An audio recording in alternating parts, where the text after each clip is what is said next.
La Chine ne veut plus être l'usine du monde, elle ne veut plus produire à bas coût, elle veut développer son secteur des services et monter en gamme. Elle veut aussi miser sur sa consommation interne, et elle a raison puisqu'elle peut compter sur une classe moyenne qui représente 350 millions d'habitants. C'est un marché colossal, c'est l'ensemble de la population de la zone euro, toutes classes confondues. Mais alors cette phase de transition prend du temps. Et aussi déstabilise le commerce mondial. Pourquoi ? Parce que la Chine produit moins, donc importe moins notamment des matières premières. Et les marchés financiers, qu'est-ce qu'ils voient ? Ils voient que la demande internationale est en train de baisser et que la Chine n'a plus une croissance à 2 chiffres. Alors ça, ils n'aiment pas. Ils n'aiment pas l'incertitude, d'autant que les autorités chinoises ont du mal à communiquer clairement dans la conduite de leur politique économique. Alors ça fait des fuites des capitaux, la banque centrale chinoise est obligée d'intervenir pour soutenir sa monnaie, elle puise dans ses réserves de change. Heureusement, elle dispose encore d'un beau trésor de guerre, puisqu'elle dispose de 3200 milliards de réserves de change, donc elle peut voir venir. Ce qu'il faut savoir aussi, c'est qu'à long terme, la croissance chinoise sera sûrement moins robuste, mais elle sera plus saine et plus équilibrée.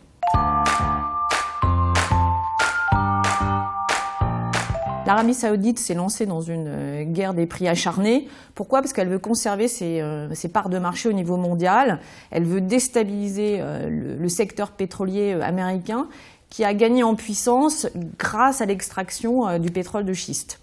Alors elle ne déstabilise pas uniquement les États-Unis, mais l'ensemble des pays producteurs, notamment le Brésil, le Venezuela ou le Nigeria. Alors, il y a quand même une bonne nouvelle, c'est pour les pays importateurs de pétrole, puisque un pétrole bon marché, c'est du gain de pouvoir d'achat. Pour 2016, effectivement, le pétrole restera bon marché, donc c'est une bonne nouvelle pour la France, puisque nous sommes importateurs. Pour autant, on connaît les freins structurels en France, notamment avec la persistance de la faiblesse de l'investissement. Et tant que l'investissement repart pas, il n'y aura pas de recul du chômage. Ce qu'il faut savoir aussi, c'est qu'on a la poursuite de l'état d'urgence et notamment les risques de réplique d'attentats. Et ça, c'est pas bon pour le climat des affaires.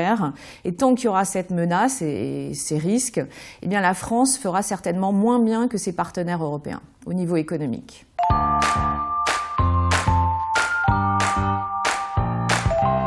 Encore cette année, la zone euro pourra compter sur les facteurs positifs de 2015, c'est-à-dire un euro faible, des taux d'intérêt bas et un pétrole bon marché. Donc nous pensons que sur l'ensemble de l'année 2016, la croissance devrait être de l'ordre de 2%. On est plus prudent sur la France. La croissance, elle, devrait être de l'ordre de 1,5% sur l'ensemble de l'année 2016.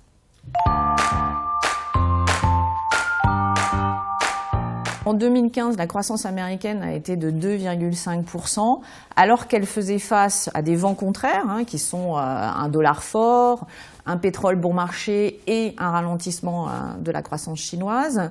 Ce qu'on voit en début d'année, on note un ralentissement du secteur industriel aux États-Unis. Alors la question de savoir, c'est est-ce que le secteur des services va pouvoir compenser ce recul ? Ce qu'il faut savoir quand même, c'est que depuis 2010, la croissance américaine est ininterrompue, donc il va y avoir un moment, un essoufflement de l'économie américaine. Nous pensons que ça interviendra à partir de 2017, lorsque la normalisation monétaire de la Réserve fédérale sera réellement mise en place.